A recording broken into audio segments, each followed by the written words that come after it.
Bom dia, meu nome é Matheus Silva Marciano, doutorando do Programa de Pós-Graduação em História,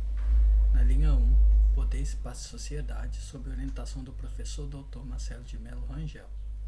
Nosso projeto, intitulado Terceiro Presente, Literatura, Atmosfera, Estímulo e Afetos, Temporalidades em torno de 70, propõe a leitura, descrição e acompanhamento de atmosferas ou climas históricos que se intensificam em romances latino-americanos no eixo Brasil e Argentina, que giram em torno de 70.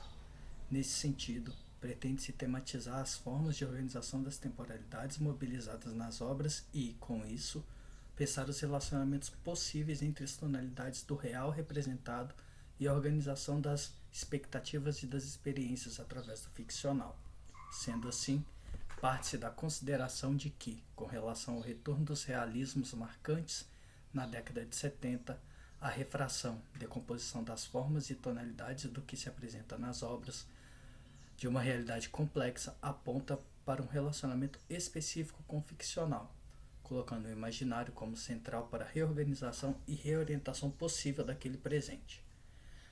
Portanto, percebemos o movimento nas literaturas realistas do período de uma busca melancolicamente crítica, que prescinde da esperança de resolução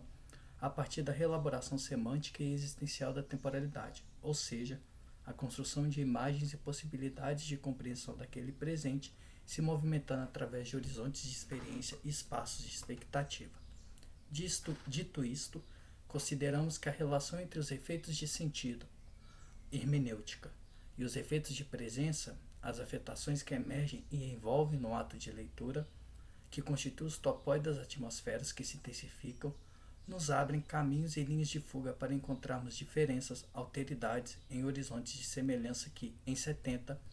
pareciam realçar clausuras. Nesse contexto brevemente apresentado, nossas hipóteses são: primeiro, o retorno e a centralidade da estética realista intensificam as tensões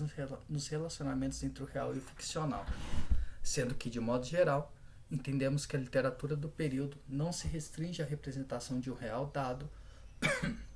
mas busca caminhos para a reelaboração da experiência histórica, colocando em tensão o que é dado através do que é possível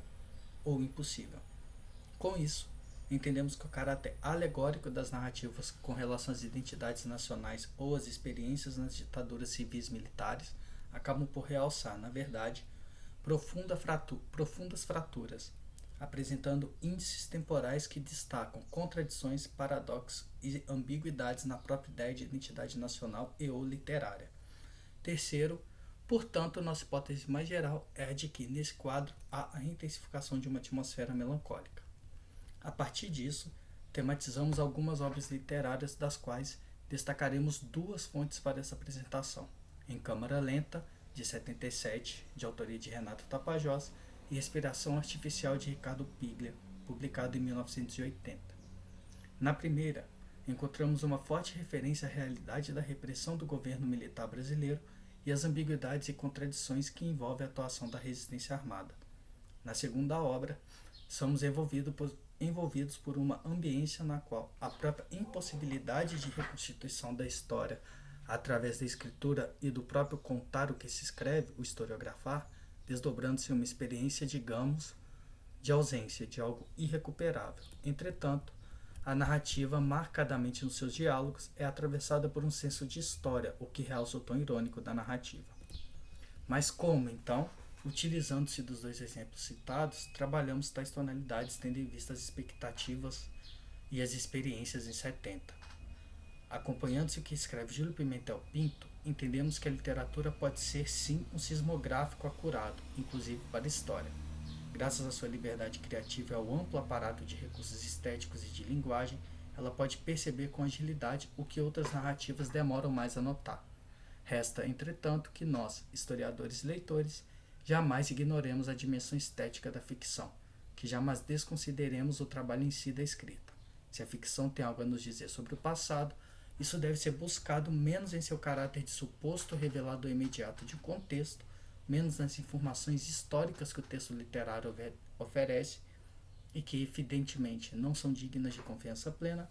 e mais nos elementos discretos ou associados ao trabalho em si da construção de texto, ao contexto cognitivo, e aqui o adjetivo reinventa o substantivo, que o permitiu. Fecho aspas. Nesse sentido, ainda com Pinto, a ficção e o ato de leitura podem ser entendidos como ampliadores da consciência do passado. Sendo assim, ao apresentarmos as tonalidades que entendemos serem marcantes em obras literárias brasileiras e argentinas em torno de 70,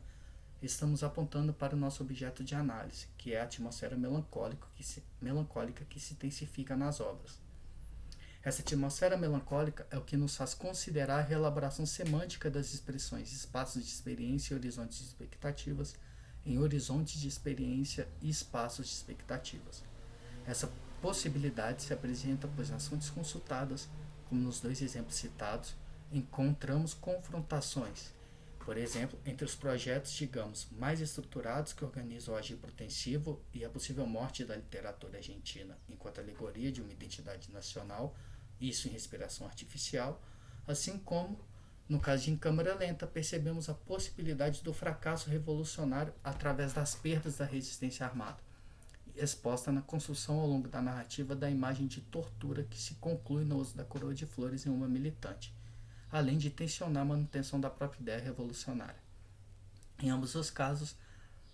as narrativas mobilizam horizontes para o passado a fim de buscar, mesmo que sem saída, caminhos para impossibilidades impostas pelas experiências presentes e construção de linhas de fuga no presente para um futuro que, nesses casos, se mostra ambiguamente aberto entre a vitória do capitalismo, o fracasso da constituição de uma identidade nacional e a possibilidade revolucionária.